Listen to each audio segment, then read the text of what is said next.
Hello viewers. Welcome to English News. Let me start by announcing the headlines. I will let you know first. Israel-Lebanon agree to implement conditional ceasefire. Hezbollah rejects ceasefire proposal. Israel will not withdraw troops. Israel agrees to ceasefire if Hezbollah stops attacks. Hezbollah rejects ceasefire proposal after Israel refuses to withdraw troops.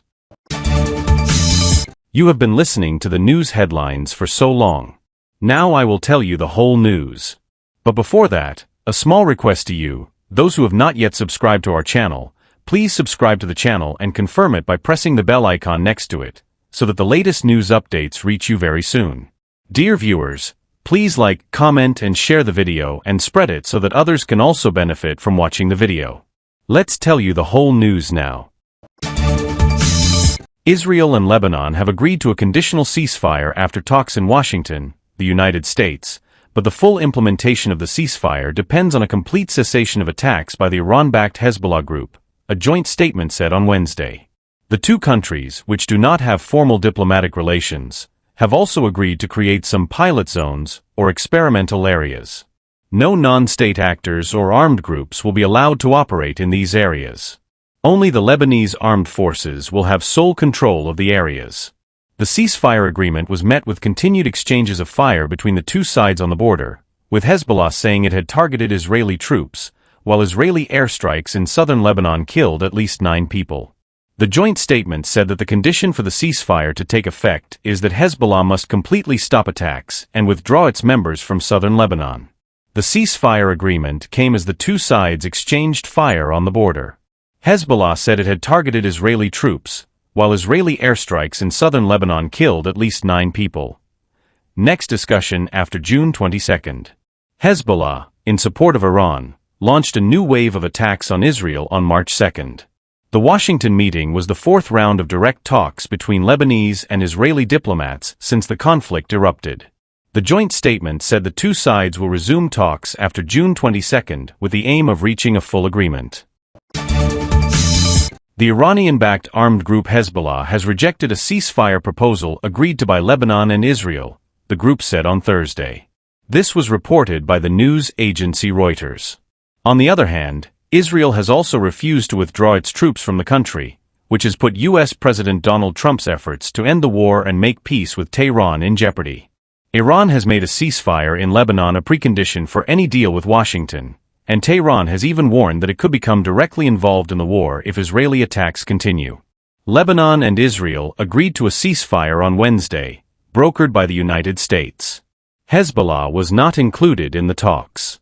Hezbollah chief Naim Qassem has rejected the ceasefire. There has been no official response from Israel, Lebanon, or the United States so far. Israel has continued its offensive in southern Lebanon, with Defense Minister Israel Katz Saf saying Israeli forces will not withdraw from the area or stop operations. Israel launched the military operation in Lebanon in March in parallel with its war with Iran. Meanwhile, the head of the Quds Force of the Iranian Revolutionary Guard Corps, IRGC, which Hezbollah formed in 1982, warned that Israeli forces must return to their pre-war positions. Attacks continue. Despite the U.S.-brokered ceasefire, which is supposed to remain in place, attacks have been carried out in Lebanon, Gaza, northern Israel and even Kuwait this week.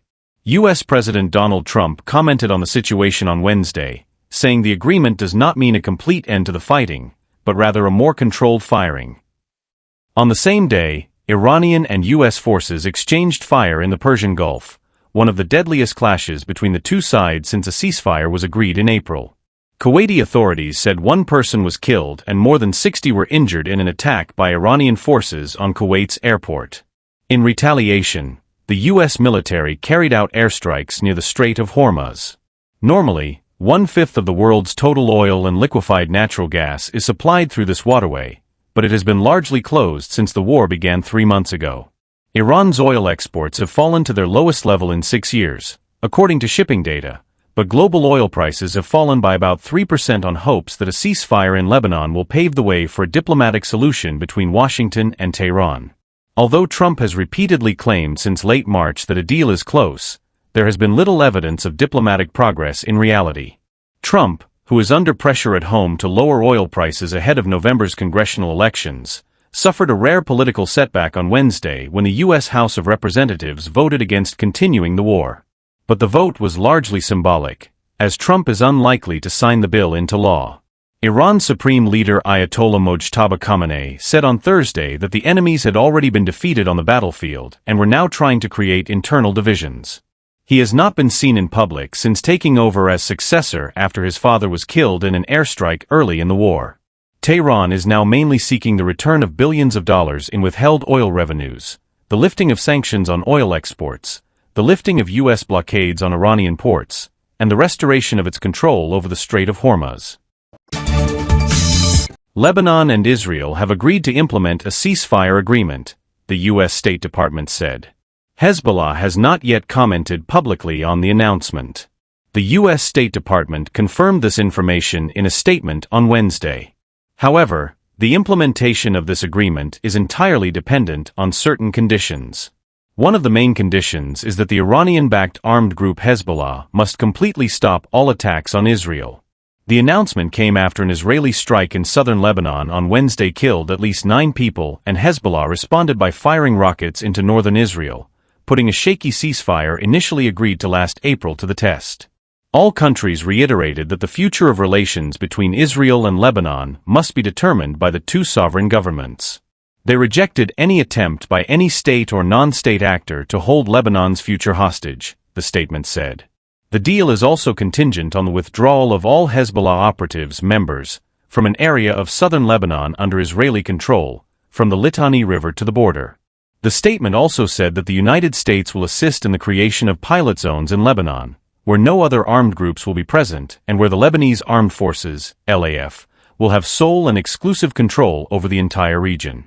The announcement came after a partial ceasefire agreed on Monday, under which Lebanon said Israel would refrain from bombing Beirut in exchange for Hezbollah not attacking Israel.